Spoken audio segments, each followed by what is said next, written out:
बिस्मिल्लाहिर्रहमानिर्रहीम। नाजरीन, आज के वीलाग में हम बात करेंगे कोरोना वायरस के हवाले से। इससे पहले हमारी आपसे रिक्वेस्ट है कि हमारे चैनल को सब्सक्राइब कर लें, साथ बेल आइकन को प्रेस करें ताकि हमारी तमाम तर वीडियोस जो हैं वो आप तक पहुंचती रहे। नाजरीन, आपको पता है कि कोरोना वायरस के केसेस में दिन ब दिन इजाफा होता जा रहा है और आज तक तकरीबन 20,000 से ज़्यादा मुसद्दक़ा केसेस जो हैं वो पाकिस्तान में रिपोर्ट हो चुके हैं और इतनी ही तादाद में लोगों के टेस्ट हुए हैं। तवक्को यही की जा रही है, इम्कान यह है कि हर गुजरते दिन इन टेस्टों में इजाफा होगा और जैसे जैसे ज़्यादा टेस्ट होते रहेंगे इसी तरह मरीज़ों की तादाद में भी इजाफा होगा। माहिरीन का यही कहना है। आज के वीलाग में हम बात करेंगे कि कोरोना वायरस पे हम उस तरह काबू नहीं पा सके जिस तरह काबू पाना चाहिए था और हमने वो कौन से इकदाम नहीं किए जो फिल फौर इकदाम करने चाहिए थे। नाजरीन, आपको पता है कि तकरीबन 500 के करीब लोग जो हैं वो लुकमा अजल बन चुके हैं। 500 के करीब लोगों की अमवात की जो है वो अभी तक इतलात मिली हैं और हर गुजरते दिन इनमें इजाफा होता जा रहा है। शुरू में जब ये वायरस पाकिस्तान में आया था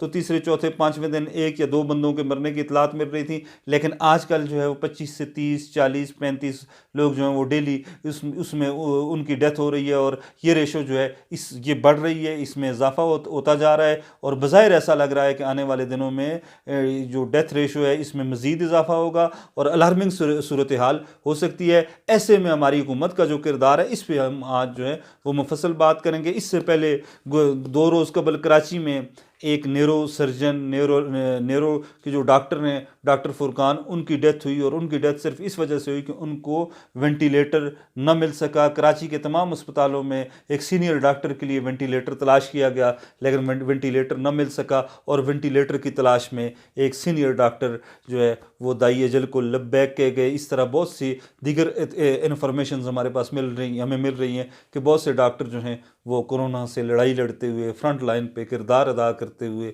जो है वो मौत को उन्होंने गले लगा लिया, लेकिन वो अपने मिशन से अपने काज से पीछे न हटे। पूरी कौम जो है वो इन डॉक्टरों को जो इस वायरस की वजह से शहीद हुए उनको सलाम पेश करती है। इसी तरह बहुत से पैरामेडिक्स जो हैं उनकी डेथ हुई है, नर्सेस की डेथ की इन्फॉर्मेशन इतलात जो हैं वो भी हमें मिल रही हैं। अल्लाह पाक तमाम लोगों को जन्नत अल फिरदौस में जगह दे। नाजरीन, शुरू में जब वायरस आया तो उस वक्त हमारी मरकज़ी हुकूमत जो थी वो यही कह रही थी कि हम लॉकडाउन के मुखालिफ हैं और सिंध हुकूमत उस वक्त लॉकडाउन की हामी थी। सिंध में ज़बरदस्त तरीके से लॉकडाउन किया गया और वायरस जो शुरू में तेज़ी से सिंध में फैला था उस पर काफ़ी हद तक जो है वो काबू पाने के लिए इकदाम किए गए और काबू भी पाया गया। उसके बाद वफाक और सिंध की जो चपकलिश थी बामी कशमकश की वजह से उस तरह के इकदाम न हो सके जिस तरह के इकदाम होने चाहिए थे। वफाक हामी था कि नर्म लॉकडाउन हो, ऐसा लॉकडाउन हो जिसमें आम आदमी की ज़िंदगी मुतासर ना हो और गरीब पर रोज़गार के दरवाजे बंद ना हो। जबकि सिंध की हुकूमत ये चाह रही थी कि बिला तफरीक सख्त किस्म का लॉकडाउन होना चाहिए ताकि किसी किस्म को किसी भी बंदे को जो है वो बाहर निकलने की इजाज़त ना हो, सिर्फ इमरजेंसी में लोग बाहर निकल सकें ताकि मेल जोल जो है या समाजी फासला वो कम से कम हो, वो समाजी फासला ज़्यादा से ज़्यादा हो ताकि मरीज़ों की तादाद में कमी हो सके। इस सूरत हाल पे उस तरह इससे इस्तेफ़ादा नहीं किया जा सका जिस तरह होना चाहिए था। चीन की मिसाल हमारे सामने है, दीगर जो यूरोपीय मुल्क हैं, हमारे पड़ोसी भारत की आबादी हमसे कई गुना ज़्यादा है लेकिन वहाँ पे जो तादाद है वो हमसे कम है, डेथ रेशो वो पाकिस्तान से कम है। उसकी यही वजह है कि वहाँ पे लॉकडाउन अच्छा हुआ, मौसर हुआ और पाकिस्तान में उस तरह का लॉकडाउन ना हो सका जिस तरह का लॉकडाउन होना चाहिए था। और हमारा अलमिया है कि पूरे मुल्क में इस वक्त वेंटिलेटर्स की अगर हम बात करें तो हमारे पास 1,000 के करीब या 1,500 के करीब या 2,000 मैक्सिमम 2,000 के करीब वेंटिलेटर्स होंगे और इस वक्त हमारे पास मरीज़ जो हैं वो 20,000 से ज़्यादा हैं। अल्लाह ना करे अगर उनकी हालत ख़राब हो, वो तशवीशनाक हालत में हो तो फिर 20,000 या 25,000 या 30,000 वेंटिलेटर्स कहाँ से आएंगे। America, China, Spain, England, Italy और दीगर यूरोपीय मुल्क अगर हम बात करें तो वो इस वबा पे काबू नहीं पा सके, हम किस तरह काबू पाएंगे। ये लम्हा फ़िक्रिया, ये सोचने का मकाम है हमारी मरकज़ी हुकूमत को और सूबाई हुकूमत को भी कि उनको ऐसे इक़दाम शुरू में करने चाहिए थे जिनसे इस वबा पे काबू पाने में काफ़ी मदद मिलनी चाहिए थी। बदकिस्मती से वो इक़दाम ना हो सके जिनकी ज़रूरत थी। नाजरीन, अगर हम बात करें वज़ीर-ए-आज़म पाकिस्तान इमरान खान की तो वो शुरू से ही इस हवाले से ये कहना गलत ना हो कि कोई कन्फ्यूज़ जो हैं वो नज़र आए। इस्लामाबाद के सियासी जो तजिया नगार हैं, साफ़ती तजिया नगार हैं या माहिरीन तिब हैं, उनका यही कहना है कि इमरान खान शुरू में उस तरह के बोल्ड स्टेप्स नहीं उठा सके जिस तरह के उठाए जाने चाहिए थे। अगर शुरू में सख्ती होती तो शायद आज हालात उस तरह न होते जिस तरह पाकिस्तान में हो रहे हैं। और आज नाज़रीन सूरत हाल अलार्मिंग है, इंतहाई ख़तरनाक सूरत हाल पैदा हो चुकी है। गो कि पाकिस्तान के अवाम का ये अलमिया है कि अवाम की बड़ी तादाद आज भी ये कह रही है कि वायरस है ही नहीं, इस वायरस का कोई वजूद ही नहीं है। लोग जो हैं वो कह रहे हैं, मुख्तलिफ जो हैं वो थ्योरीज पे यकीन कर रहे हैं। कोई कहता है जी ये लेबॉर्ट्री में तैयार हुआ, कोई कहता है जी ये हुकूमत इमदाद लेने के चक्करों में है, कोई क्या कहता है। जितने मुंह इतनी बातें, और लोग जो हैं पाकिस्तान के इस वायरस पे यकीन ही नहीं कर रहे। आज अगर हम अपने बाज़ारों की बात करें, मार्केट्स की बात करें, शॉपिंग सेंटर्स की बात करें, तो वहाँ पे लोगों का एक जम गफ़ीर है।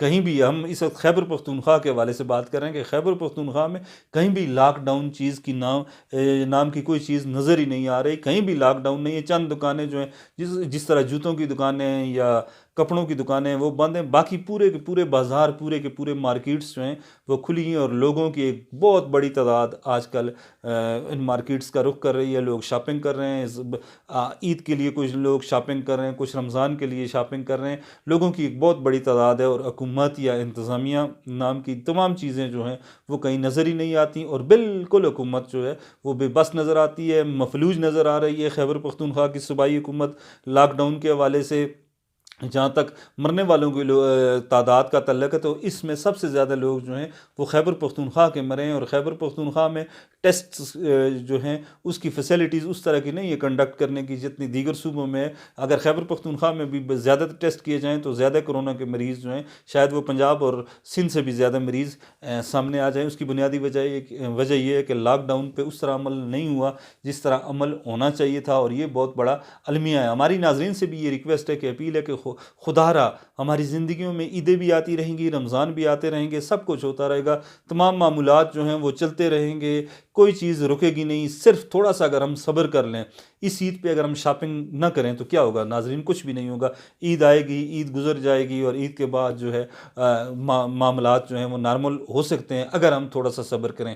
अगर इस वक्त हमने सब्र ना किया और इसी तरह जो है वो गड़बड़ होती रही, बाज़ारों में रश रहा, दफातर में रश रहा और दीगर जो मार्केट्स हैं वहाँ पे रश रहा, पब्लिक ट्रांसपोर्ट चलती रही, एक एक गाड़ी में 8 से 10 बंदे बैठते रहे, तो फिर at the end of the day यही होगा कि ईद के बाद सूरत हाल इंतहाई ख़राब हो जाएगी। और पाकिस्तान के अस्पतालों में शायद कोरोना के मरीज़ों के लिए ना वेंटिलेटर्स होंगे और ना जगह होंगी और ना करंतना सेंटर्स होंगे। हमारे लिए इंतहाई ख़तरनाक सूरत हाल पैदा हो सकती है। इसमें ज़रूरत इस अमर की है कि आवाम को समझना चाहिए और हुकूमत को ये चीज़ें लोगों को बतानी चाहिए। हमारे वज़ीर-ए-आज़म टीवी पे आते हैं, प्रेस कॉन्फ्रेंस करते हैं, मीडिया टॉक करते हैं, वो कहते हैं मैं लॉकडाउन का मुखालिफ हूँ, इससे कारोबार ज़िंदगी जो हैं वो मुतासर हो गए, मुअत्तल होकर रह गए। इसमें कोई शक नहीं है जनाब वज़ीर-ए-आज़म साहब कि कारोबार ज़िंदगी वाकई मुअत्तल हुए हैं, निज़ाम ज़िंदगी मफलूज हो गया है। लेकिन इन तमाम चीज़ों से ज़्यादा पाकिस्तानियों की ज़िंदगी आपको अजीज़ होनी चाहिए। आप एक अच्छे एडमिनिस्ट्रेटर की तरह अगर बर वक्त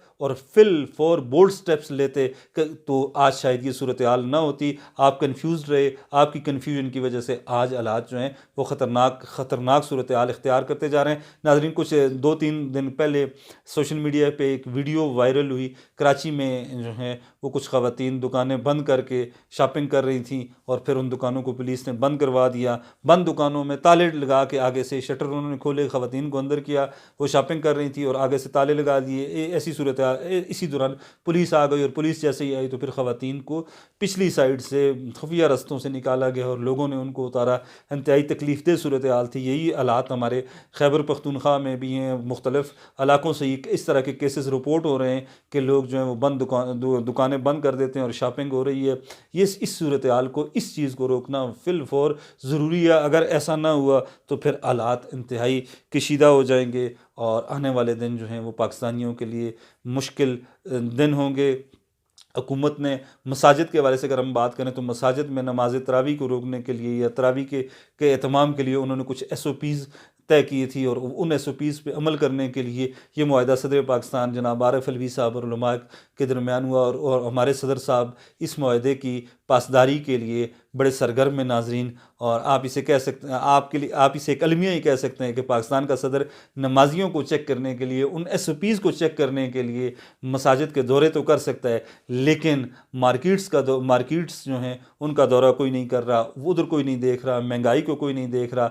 महंगाई ग्रां फरोशों को खुली छुट्टी दी गई है और इंतज़ामिया बेबस नज़र आ रही है। सदर साहब, आप मसाजिद का दौरा भी ज़रूर करें, लेकिन खुदारा थोड़ा सा अकल से काम लेते हुए सदर साहब, आप अगर अपने तमाम तर वसाइल और तमाम तर इख्तियारात जो हैं वो बरूए कार लाएँ, तो इस मुल्क से महंगाई भी ख़त्म हो सकती है, करप्शन भी ख़त्म हो सकती है, और लोगों को समाजी जो फासला है उसको भी बरकरार रखा जा सकता है। सिर्फ ज़रूरत इस अमर की है कि कमिटमेंट के साथ काम किया जाए। और इस वक्त हालात नाजरीन यही हैं कि बज़ाहिर ऐसा लग रहा है, आप हज़ारा डिवीज़न के डॉक्टर्स को देखें, खैबर पख्तूनख्वा के डॉक्टर्स को देखें, कराची के डॉक्टर्स को देखें या लाहौर के डॉक्टर्स को देखें, उन्होंने यही कहा है कि लॉकडाउन को सख्त किया जाए। अगर लॉकडाउन इसी तरह नरम रहा, ईद की शॉपिंग के लिए लोग इसी तरह अगर बाज़ारों का रुख करते रहे, तो फिर ईद के बाद तबाही और बर्बादी हमारा मुकद्दर होगी।